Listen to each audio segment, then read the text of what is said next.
Audio 6 आदत हो, जिससे एक अगर अपनी रुचि के अनुसार कोई काम करना चाहे तो बाकी दूसरा भी अपनी रुचि के अनुसार कोई काम निकाल ले। इस प्रकार दोनों ही बिना किसी कष्ट के एक दूसरे की स्वतंत्रता रक्षित रख सकें। इससे किसी को बुरा भी न लगे और प्रेम में ढीलापन न आए। पति अगर पत्नी का स्त्रीधन ले या पत्नी स्त्रीधन बढ़ाने की दृष्टि से भूषण आदि बनवाने का हठ करे तो इससे दोनों का मन मैला हो जाएगा, एक दूसरे की इज्जत न करेंगे, प्रेम शिथिल हो जाएगा। इसलिए पैसे के मामले में एक दूसरे के अधिकारों में गड़बड़ी न करो और न अपने पैसे पर इतना मोह रखो कि उसके आगे प्रेम या अन्य दाम्पत्य सुख गौण मालूम होने लगे। प्रेम या विलास में भूलकर दोनों या कोई एक जब अपना कर्तव्य पूरा नहीं करते या किसी दूसरे पर बोझ लादते हैं तब थोड़े ही दिनों में प्रेम या विलास नष्ट हो जाता है। यद्यपि दाम्पत्य में जीवन की अभिन्नता होती है, पति और पत्नी एक ही जीवन के दो अंग बन जाते हैं, फिर भी जैसे एक अंग का कार्य यदि दूसरे अंग से लिया जाए तो एक अंग अति भार के कारण और दूसरा अक्रियता के कारण रुग्ण हो जाएगा और इससे सारे शरीर को कष्ट उठाना पड़ेगा। इसी प्रकार दाम्पत्य का शरीर भी कष्ट में जाता है। इसलिए प्रेम में भूलकर अपना कर्तव्य मत छोड़ो। काम प्यारा है, चाम नहीं। इस कहावत में काफी सच्चाई है। इसलिए अर्थ और काम दोनों जीवार्थों का समन्वय जरूरी है। अपने में सौंदर्य कला ख्याति आदि अधिक हो तो भी इसका घमंड नहीं करना चाहिए। एक दूसरे को नीचा दिखाने की भावना तो होनी ही नहीं चाहिए। अगर कभी अपनी तारीफ भी हो तो उसमें अपने व्यक्तित्व की तारीफ न हो किंतु अपने दाम्पत्य की तारीफ हो। इस ढंग से करना चाहिए। अहंकार बाहर वालों के साथ भी बुरा है। फिर पति पत्नी आपस में ही अहंकार का प्रदर्शन करें, यह दाम्पत्य दृष्टि से और भी बुरा है। दाम्पत्य तो पति पत्नी के अद्वैत पर खड़ा होता है और अहंकार से तो द्वेष पैदा होता है। इसलिए अहंकार को छोड़कर एक दूसरे के यथा योग्य प्रशंसक होना उचित है। समय पर एक दूसरे की प्रशंसा करने से प्रेम में ताजगी आती है, उसका मिठास बढ़ जाता है। दुनिया में एक से एक बढ़कर पुरुष और एक से एक बढ़कर नारियां हैं। हो सकता है कि उनमें से किसी के साथ अगर तुम्हारा विवाह हुआ होता तो शायद आज की अपेक्षा तुम्हारा दाम्पत्य जीवन अधिक आनंदमय या सुखमय हुआ होता, पर जो नहीं हुआ उसे असंभाव्य ही समझ लो। उसका ध्यान भी मत करो। मैं कैसे आदमी के पाले पड़ गई या मैं कैसी स्त्री के पाले पड़ गया इत्यादि बातें बेकार तो हैं ही, साथ ही एक दूसरे से मन फाड़ देने वाली हैं। जीवन को बोझिल या कटीला बनाकर असह्य मत बनाओ। मन की निर्बलता, असहिष्णुता, विलासिता और अहंकार के कारण जीवन असह्य बन जाता है। इससे पग पग पर क्रोध, रिसाना, झकझक, रोना, हाय हाय करना, बात बात में असंतोष प्रकट करना आदि बातें होने लगती हैं। इसका परिणाम यह होता है कि जो बाहरी दुख सरलता से सहा जा सकता है, जिसमें दूसरों की खुशी से सेवा और सहानुभूति मिल सकती है, वह दुख 10 गुना बढ़ जाता है और सेवा सहानुभूति या तो दुर्लभ हो जाती है अथवा मिलती है तो देने वाले को जल्दी ही थका देती है। इसलिए अपने मन को खूब मजबूत बनाओ, प्रसन्न मुख रहो। कोई कष्ट हो तो थोड़े में उचित समय पर ही प्रकट करो, उसके सहने पर बहादुरी दिखाओ। अपना दुख दूसरे पर जबरदस्ती न उड़ेलो, अन्यथा इसका परिणाम यह होगा कि साथी साथ से बच निकलने की कोशिश करेगा। पति घर में आए और उसके पहले उसे यह चिंता लग जाए कि न जाने आज भवानी के साथ कैसे पाला पड़ेगा, उसकी क्या क्या शिकायतें सुनने को मिलेंगी, तो समझना चाहिए कि पत्नी ने अपना जीवन असह्य बना डाला है। प्रेम कितना भी गहरा हो, उसने प्रेम की जड़ में घातक कीड़ा लगा दिया है, जो हर समय उसे कुतरता ही रहता है। ऐसी हालत में पानी देते रहने पर भी प्रेम का वृक्ष सूख जाता है। इसी प्रकार पति के आने से पहले ही अगर पत्नी को यह चिंता हो जाए कि न जाने आज देवता क्या बकझक करेंगे आदि, तो कहना चाहिए कि पति ने अपना जीवन असह्य बना डाला है और उसने प्रेम के वृक्ष को सुखाने के निमित्त बना दिया है। महीनों में होने वाली किसी खास घटना की बात दूसरी है, पर साधारण नियम यह होना चाहिए कि मिलते समय दूसरे को खुशी ही हो। आपका प्रसन्न मुख देखकर वह अपना भी थोड़ा बहुत दुख भूल जाए, न कि प्रसन्न वातावरण में मनहूसी आ जाए। चिड़चिड़ापन, तुनक मिजाजी आदि से हम अपना दुख भीतर से बढ़ाते ही हैं, साथ ही सेवा सहानुभूति आदि खोकर उसे बाहर से भी बढ़ा लेते हैं। इसलिए अपने जीवन को ऐसा बनाओ जिससे उसका बोझ दूसरे पर कम से कम पड़े और किसी को उससे चोट न पहुंचे। परिपाटी के तौर पर जो प्रतिज्ञाएं धर्म पुरोहित उच्चारण कर देते हैं, उनका व्यवहारिक जीवन में नाम भी नहीं रहता। दाम्पत्य जीवन एक दूसरे के लिए बोझ बन जाता है। इसका कोई बाह्य कारण नहीं, अपितु पति पत्नी दोनों के ही परस्पर व्यवहार आचरणों में विकृति पैदा होने पर ही अक्सर ऐसा होता है। यदि इन छोटी छोटी बातों में सुधार कर लिया जाए तो दाम्पत्य जीवन परस्पर सुख शांति आनंद का केंद्र बन जाए। दाम्पत्य जीवन की सुख समृद्धि एवं शांति के लिए सबसे महत्वपूर्ण बात यह है कि व्यवहार में एक दूसरे की भावनाओं का ध्यान रखें।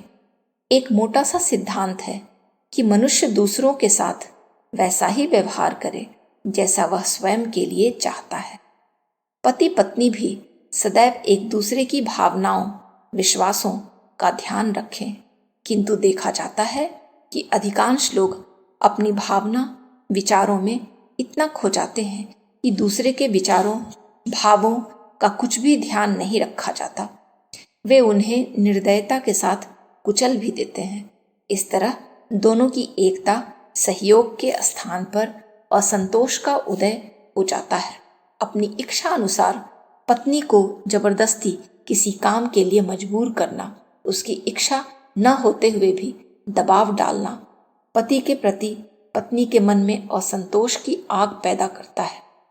इसी तरह कई स्त्रियां अपने पति के स्वभाव, रुचि, आदेशों का ध्यान न रखकर अपनी छोटी छोटी बातों में ही उन्हें उलझाए रखना चाहती हैं।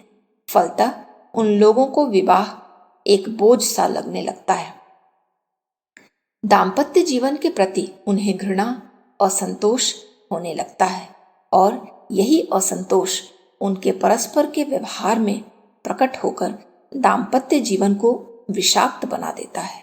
यदि किसी की मानसिक स्थिति ठीक न हो तो परस्पर लड़ाई झगड़े होने लगते हैं, एक दूसरे पर आरोप प्रत्यारोप करते रहते हैं। पति पत्नी को सदैव एक दूसरे के भावों, विचारों एवं स्वतंत्र अस्तित्व का ध्यान रखकर व्यवहार करना दाम्पत्य जीवन की सफलता के लिए आवश्यक है। इसी के अभाव में आजकल दाम्पत्य जीवन एक अशांति का केंद्र बन गया है। पति की इच्छा न होते हुए साथ ही आर्थिक स्थिति भी उपयुक्त न होने पर स्त्रियों की बड़े बड़े मूल्य की साड़ियाँ, सौंदर्य प्रसाधन, सिनेमा आदि की मांग पतियों के लिए असंतोष का कारण बन जाती है। इसी तरह पति का स्वेच्छाचार भी दाम्पत्य जीवन की अशांति के लिए कम जिम्मेदार नहीं है।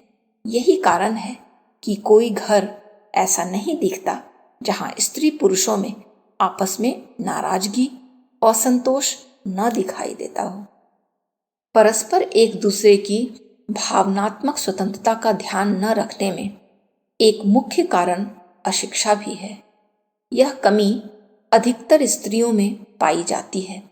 पर्याप्त शिक्षा दीक्षा के अभाव के कारण भी मानसिक विकास नहीं होता, जिसके कारण एक दूसरे की भावनाओं, व्यावहारिक जीवन की बातों के बारे में मनुष्य को जानकारी नहीं मिलती। इसके निवारण के लिए प्रत्येक पुरुष को कुछ न कुछ समय निकालकर पत्नी को पढ़ाने, उसका ज्ञान बढ़ाने के लिए प्रयत्न करना चाहिए। जीवन साथी का समकक्ष होना आवश्यक है। अपने ज्ञान, बुद्धि, विकास एवं कल्याण के लिए भी अन्य आवश्यक कार्यों की तरह ही प्रयत्न करना आवश्यक है। तभी वह जीवन में सहयोग, एकता, सामंजस्य का आधार बन सकती है। किंतु देखा जाता है कि अधिकांश लोग इसमें दिलचस्पी नहीं लेते।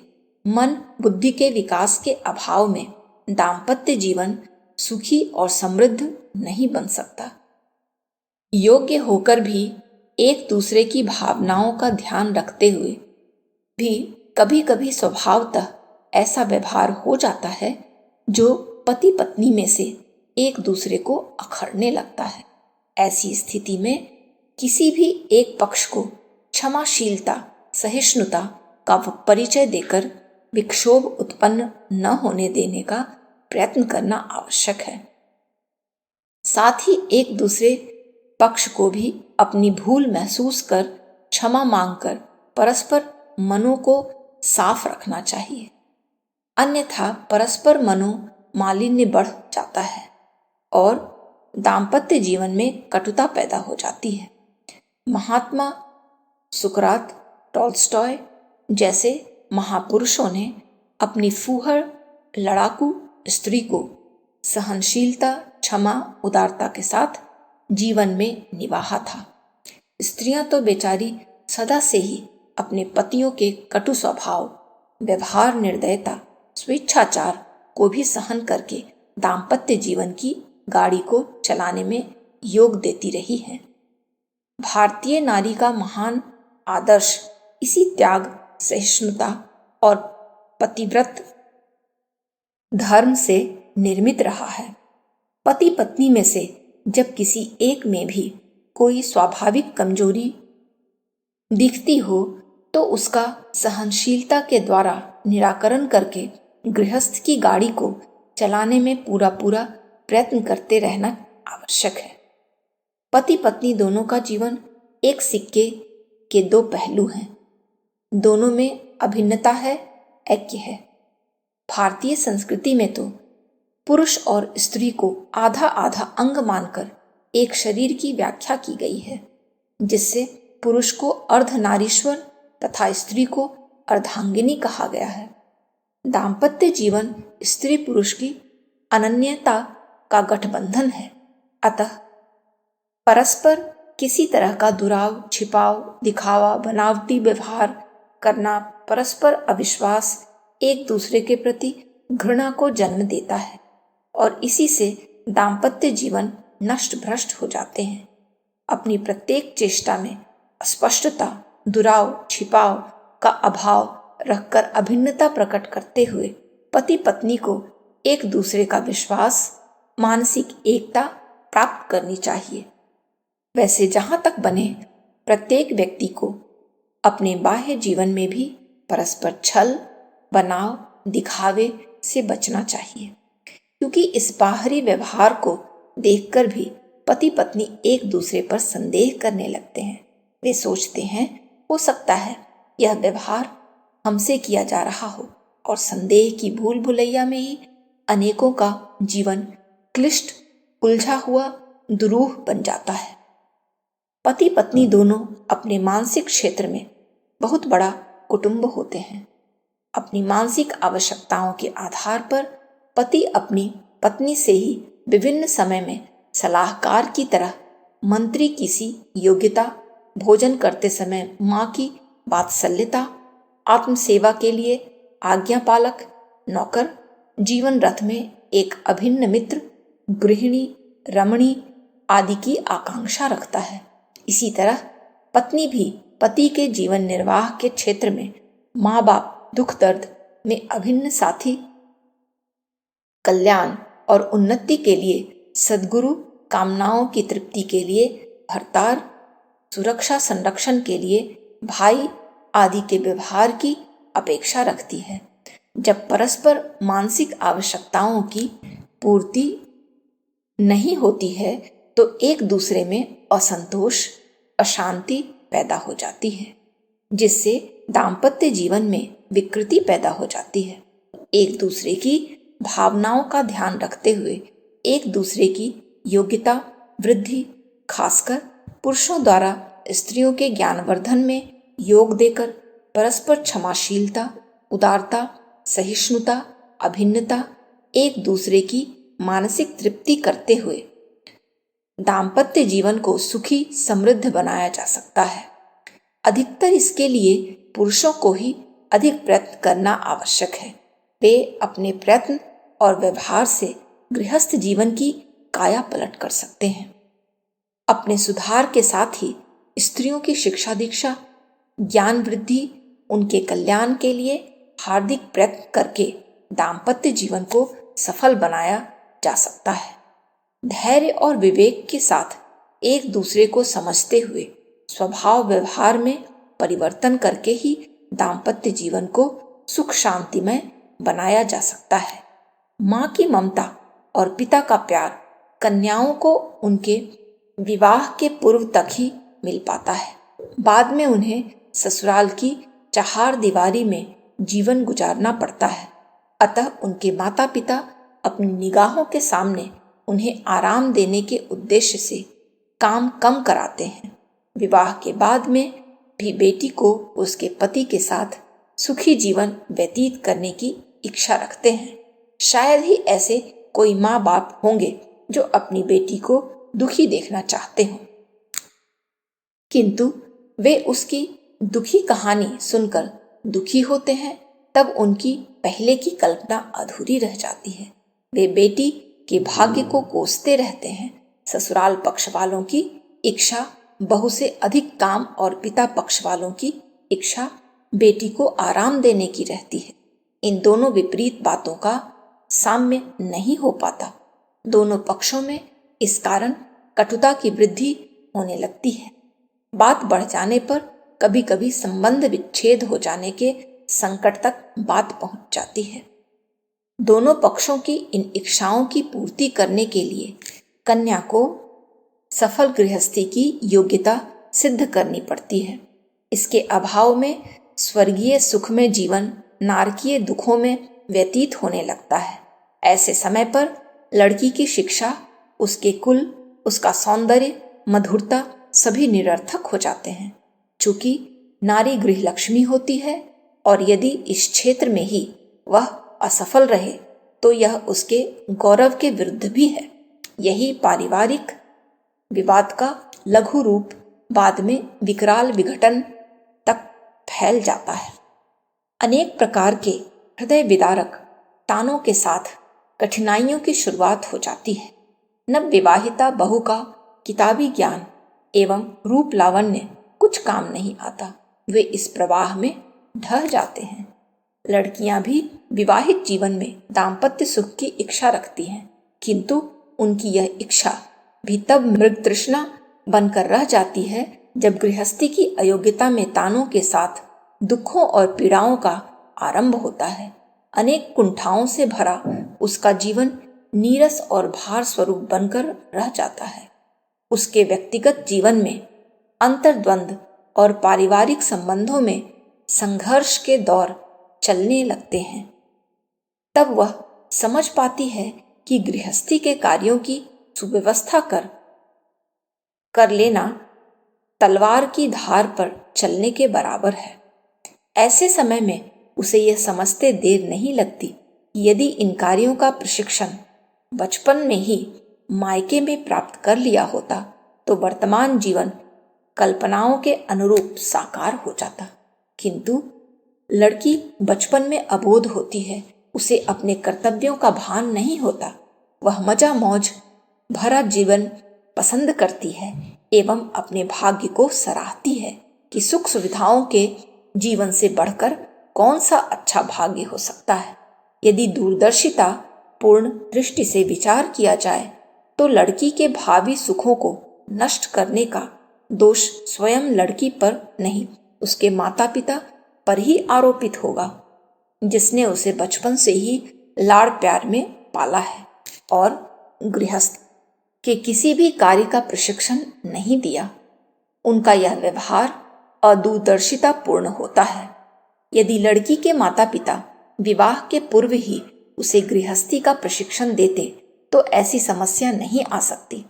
भोजन पकाना, परोसना, बर्तनों की सफाई, खाद्यान्नों की सुरक्षा आदि रसोई से संबंधित कार्य, पारिवारिक सदस्यों तथा मेहमानों के साथ व्यवहार, बोलचाल, उनकी प्रसन्नतानुसार कार्य, बिस्तर, कपड़ों की सुरक्षा, घर की सफाई, बजट में बचत, अपने स्वयं के व्यवहारों में शिष्टता आदि ऐसे ही कार्य हैं जो लड़की को मायके में ही सीख लेना हितकर होता है। इस कर्तव्य से चूकने पर उन्हें प्रत्यक्ष या अप्रत्यक्ष रूप से दुखों को सहना पड़ता है। ससुराल में तिरस्कृत व अपमानित होना पड़ता है। इतना जानते हुए भी अपनी लड़की को गृह कार्य न सिखाना अज्ञान मूलक है। इस पर ध्यान दिया जाना ही माता पिता का लड़की के प्रति ईमानदारी पूर्ण कर्तव्य है। दाम्पत्य जीवन की सरल